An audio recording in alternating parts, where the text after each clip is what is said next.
թողում ձեզ մոտենանք, հարց եմ ուղղ, բան եմ ուզում ասել։ Եղբայր, ասեք։ Ես ձեր չեմ տալի ձեզ։ Թշնամի երկրի նախագահ անկախության հրճակագրից է խոսում։ Ինչից։ Անկախության հրճակագրի որպես համանդրություն ցանը դա։ Մենք էլ հայտարարում ենք, թե դա բանա, խանգարող հանգամանք։ Անկախ նրանից թե մի րոպե էլի, ես ձեզ ասեմ, անկախ նրանից թե ով ինչ հայտարարում,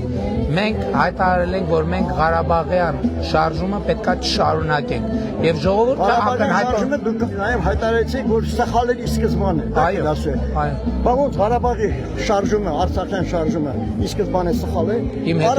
Առաջին մարդկանցից մեկը դուք եք։ Այո։ Իր հետ ենք եղել այդ շարժման ժամանակ։ Այն սկզբի վախտերը։ Սկզբից ես դպրոցական եմ եղել, բայց ես եղել եմ։ Հետո այս տարիքից ես էլի եմ շարժման մասնակցում։ Եթե ձեր ազգանունը ինչ է։ Մելքոնյան։ Մելքոնյան։ Ես հասկացա ձեր հարցը։ Անուն ազգանունը։ Չէ, եթե չէ, ես ուզում եմ ձեզ դիմելու համար եմ ուզում ազգանունը։ Դուք հարց եք տվել, ես ուղղակի ուզում եմ, եթե կարելի արձագանքեմ, եւ այդ այն արձագանքը, որտեղ սպասում են մարդիկ։ Ես ասել եմ, ես դժգոհ եմ ձեր արձագանքից։ Ձեր իրավունքն է, ձեր իրավունքն է, ամենայն հարգանքով։